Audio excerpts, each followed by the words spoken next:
actress and a good friend, Sam Coloso. Palakpakan po natin si Sam. Wow, event talaga ni Sam. Thank you po for being here today, sabi ni Sam. Siyempre kasi we're celebrating, di ba?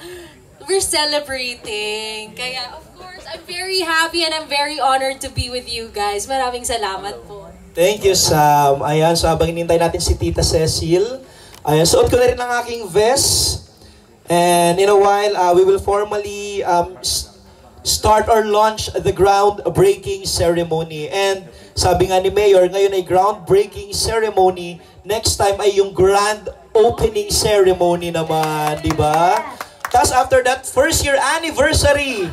Di ba? Oh, maganda yon, masaya yon.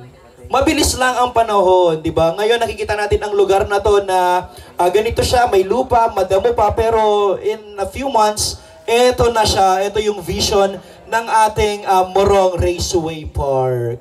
And second, sa Calabarzon, tama po, Mayor? Grabe, no? Second, sa Calabarzon. At dito sa Morong Rizal, yung pangalawa. Bibisita ako dito, Mayor, for sure. Diba? Oo. At hindi ako hihingi ng discount. Siyempre, suporta yun sa mga kaibigan natin, di ba? Kapag may business sa mga friends natin, support tayo lahat.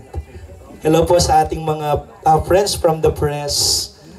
Hello po sa inyong lahat. Ayun, si Jeboy, hello. Ayan.